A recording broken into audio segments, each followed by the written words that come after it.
voltando do intervalo dessas músicas maravilhosas de Street Fighter que eu tanto adoro. E a gente aqui vai falar mais um pouquinho. Na verdade, a Monique vai se despedir da galera, né, Monique? Isso mesmo, vou me despedindo aqui, gente, que eu tô com uns probleminhas aqui de internet e eu preciso resolver. Mas, ó, semana que vem eu tô de volta com os meus áudios, hein? Vocês vão ter que ouvir meus áudios de zap. Literalmente, né, Pedro? O famoso Vaza Zap da Monique, a gente vai ouvir com notícias sempre pontuais e análises muito bacanas. Bom trabalho aí, Monique, bom descanso nesse frio. Valeu, bom descanso também. Se agasalha, hein, Pedro? Cuidado, não vai ficar doente, hein? Parecendo a minha mãe, também, vai viu, se Gabriel? agasalhar, menino. Bota a blusa, hein? Bota esse casaco, hein? Gente, é isso, hein? Se cuidem pra vocês não ficarem doentes nesse frio, hein? Se Um agasalhem. beijo, Monique.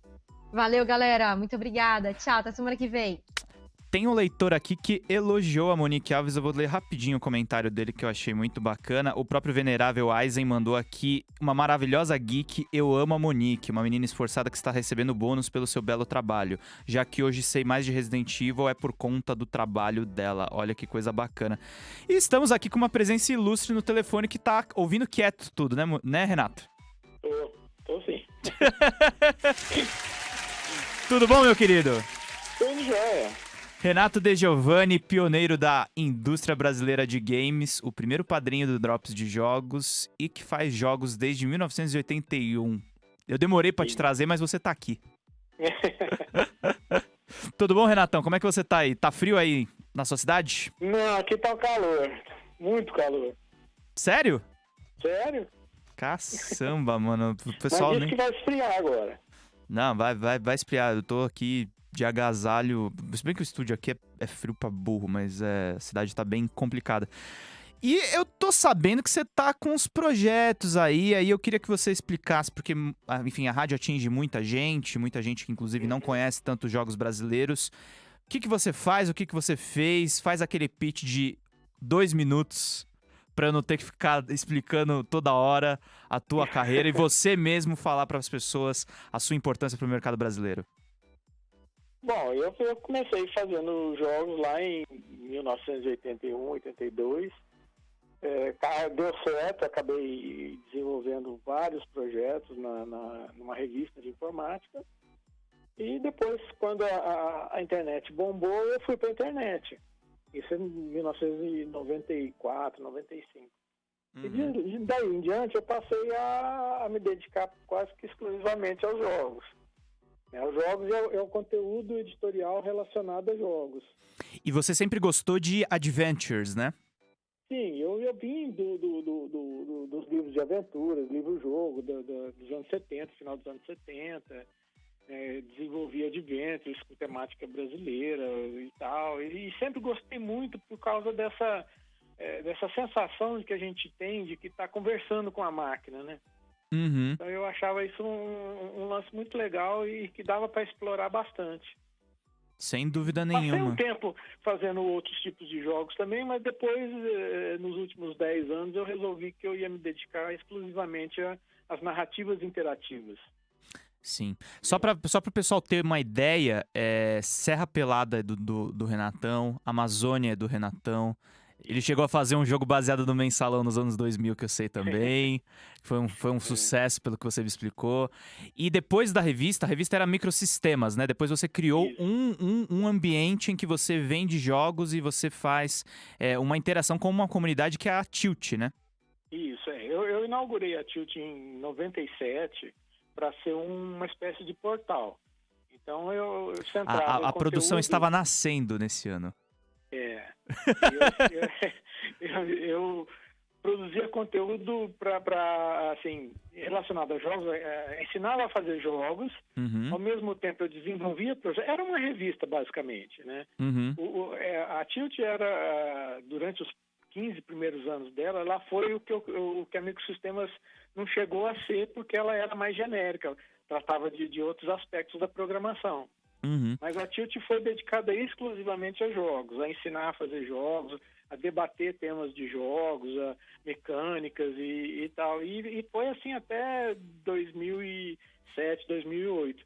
Daí para frente que eu resolvi que eu ia me dedicar apenas a desenvolver as narrativas, as aventuras, adventures, e centrar uma atenção maior na ferramenta que eu criei ao longo desses anos todos para fazer isso. Então vou abrir 2 perguntas, uma relacionada para... Enfim, o Renatão, ele está contribuindo na campanha de financiamento coletivo do Drops de Jogos. É o nosso Padrim, padrim.com.br/Drops de Jogos. Você pode contribuir com qualquer valor e a gente tem um plano específico para desenvolvedores de jogos para cada vez mais divulgá-los. Renatão tá dando entrevista aqui, inclusive. A gente já queria entrevistar ele, mas enfim, ele tá contribuindo aqui pro nosso projeto e é muito bacana porque ajuda a financiar minhas atividades aqui na rádio, tudo que a gente faz aqui que é muito importante. Mas você postou aqui uma próxima atração, que é o Arthur. E o que é isso?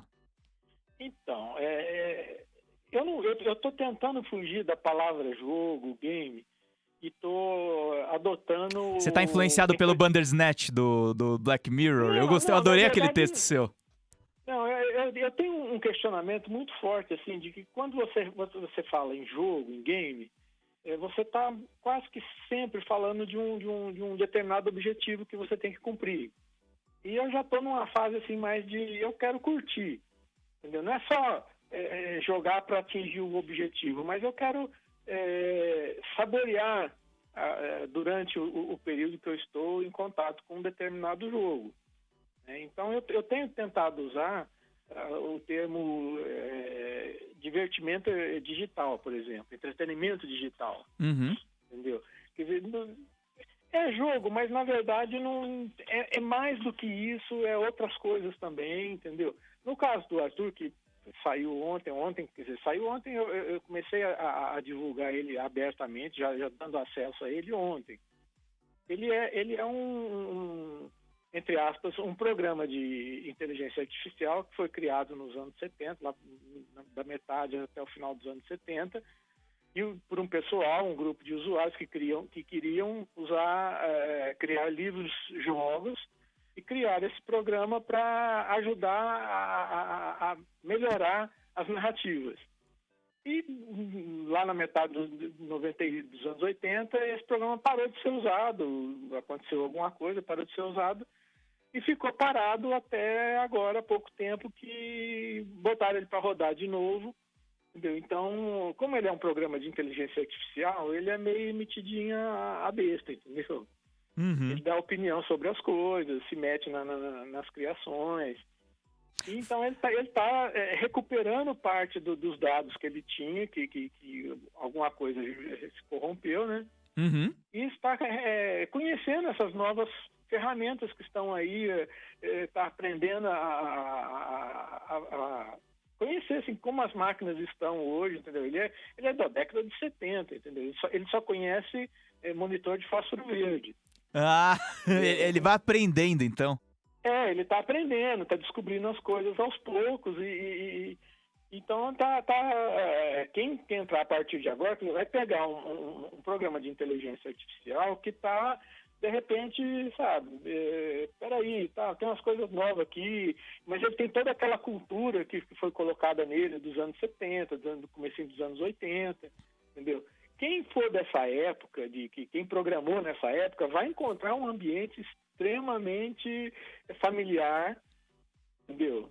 E quem não for, que nasceu agora depois de 2010, de 2000 e pouco, vai ver como era naquele tempo, entendeu? Como era complicado. Às vezes tinha coisas que você tinha que adivinhar como elas eram.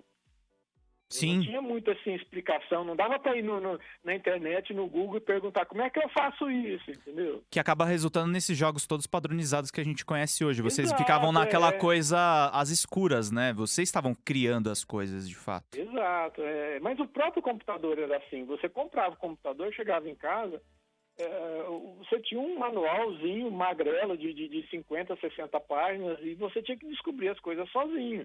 Ou conversando com outras pessoas que tinham. Um trocava dicas e era assim que você aprendia a usar o computador. E aí corria o risco de quebrar a máquina, enfim, eram diversos riscos. Sempre aquele medo, né? De se eu fizer uma coisa, ia apagar tudo, destruir o que eu fiz, entendeu?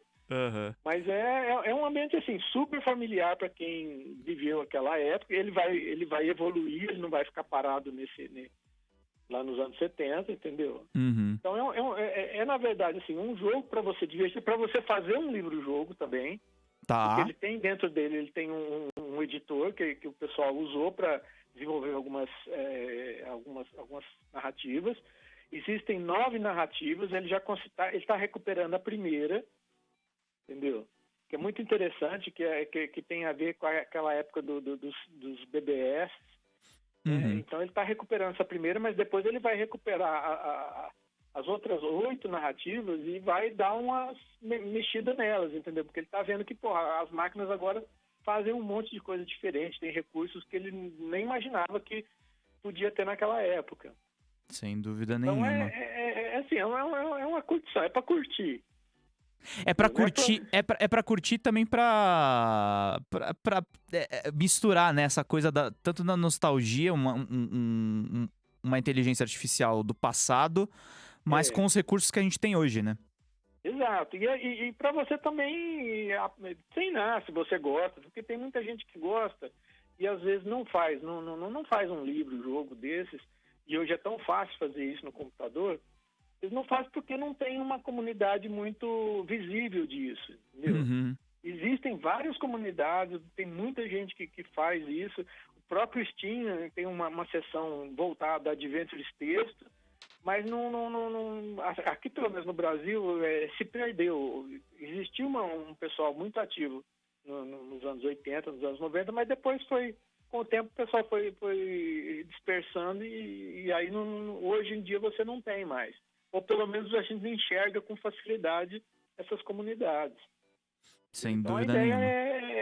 é vir trazendo, chamando as pessoas, vem, faz um livro, é facinho. Você pode criar um livro com, no máximo, 40 páginas, entendeu? Uhum. É rapidinho, e é tudo texto rápido, não é nada de ficar elaborando, sabe, 1001 coisas. E você vai contar, eventualmente, com o Arthur, que ele foi desenvolvido para isso, né?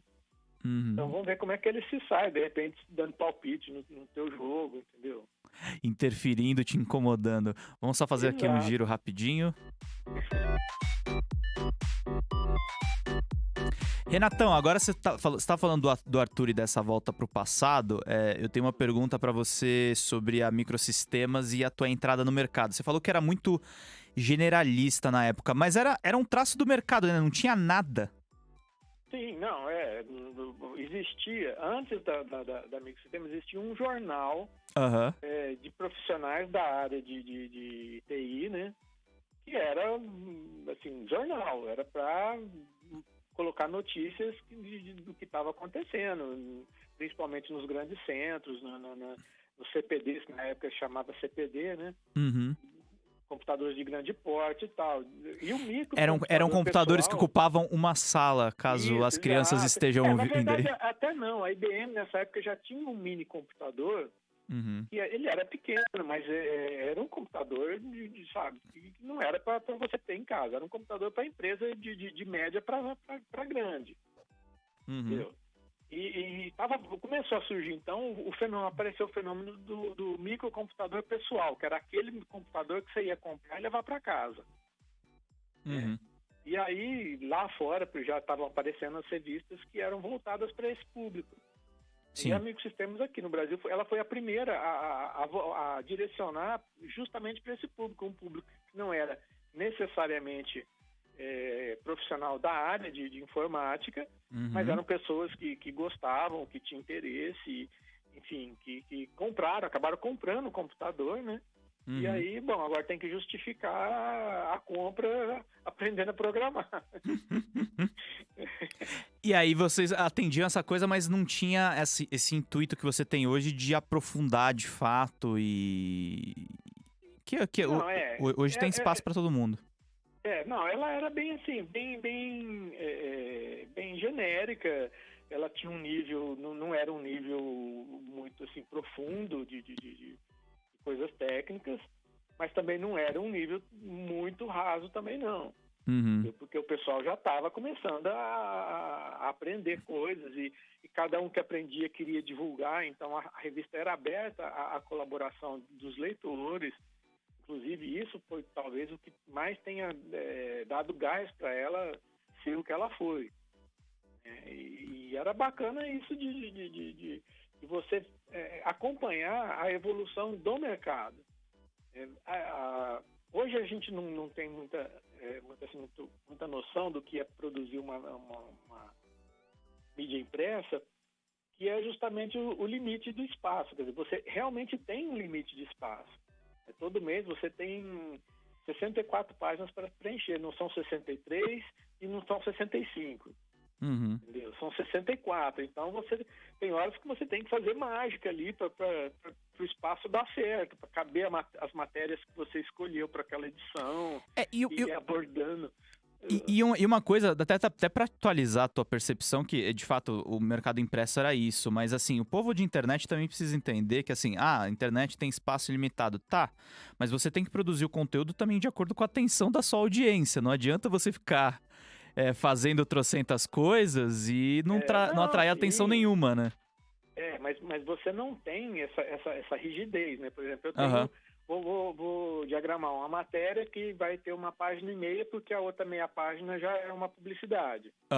Então, essa página, esse texto que foi escrito, ou programa, ou ilustração, seja lá o que ela tiver, ela tem que caber em uma página e meia. Entendeu? Se passar uma linha do último parágrafo, já era.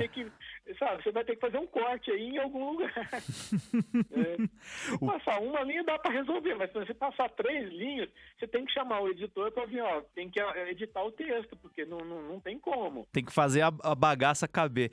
E a gente tá se aproximando agora do final do programa. Tem uma coisa, pegando esse gancho do que você falou agora das revistas, das limitações que tinham na época.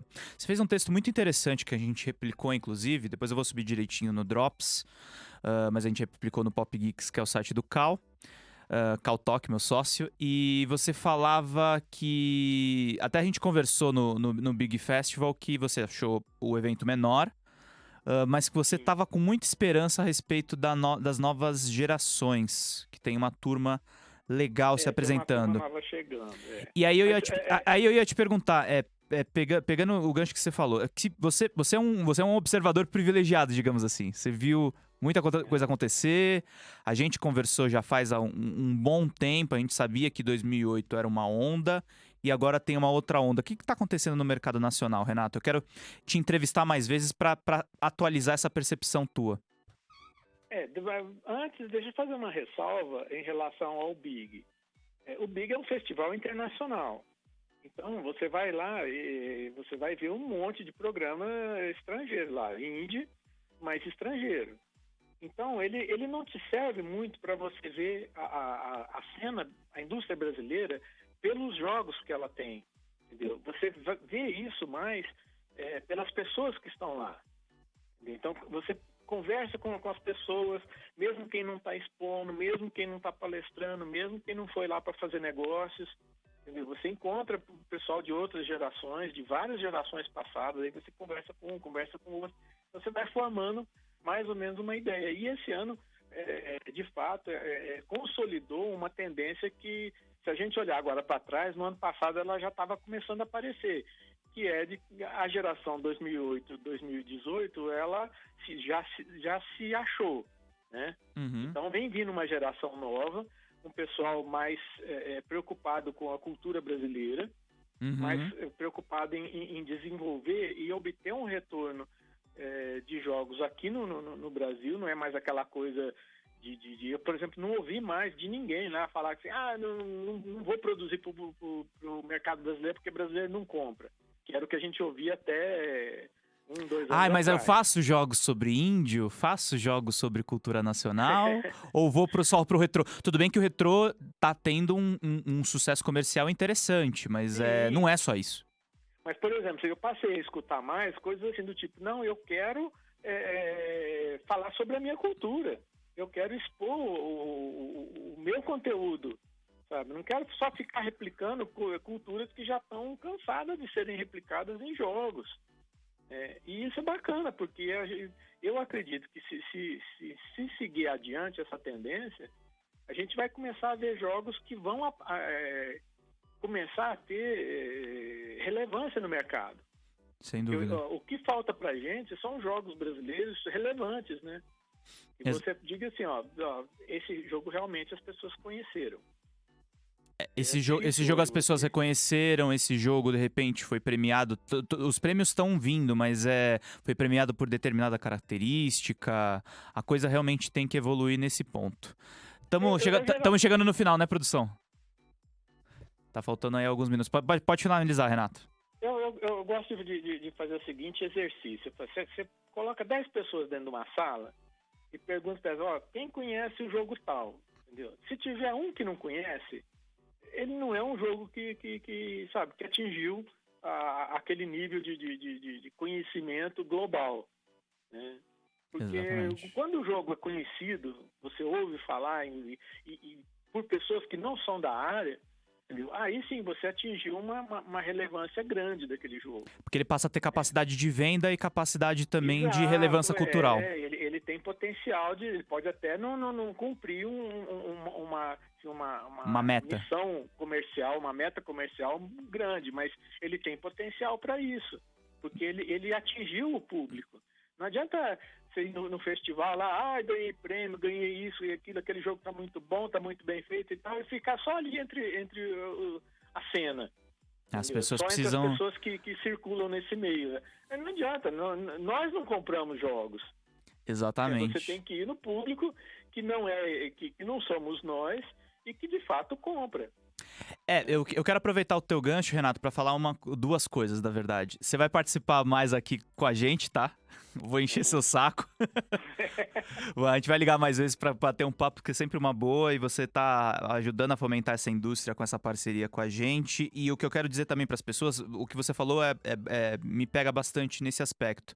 Eu tô fazendo um exercício diário, não tanto de fazer postagens, mas de divulgar de fato os jogos brasileiros e pedir e mandar o link de compra para as pessoas, explicando o que é aquele produto. Muitas pessoas já fizeram isso antes de mim, mas fizeram um catálogo completo. É legal a gente fazer isso diariamente para cada vez mais as pessoas entenderem o que está no nosso cenário. Exato. E conversar a respeito disso. Renatão, prazerzão conversar com você. Primeira de muitas entrevistas, tá? Tá bom. Um abraço, meu querido. Estamos chegando no final, Gabriel? Então vou tocar aí a trilha final. Renatão, colabora aí no crowdfunding do Drops de Jogos. Vou repetir aqui o link para vocês, padrim.com.br/Drops de Jogos. Semana que vem a gente vai ter outra entrevista bacana. A trilha não vai entrar? Depois? Tá bom, então. A gente vai ter uma entrevista bacana semana que vem a respeito de uma Game Jam. Não vou dar tantos detalhes, mas vocês fiquem atentos. Você está na Rádio Geek, apaixonados pelo que fazem?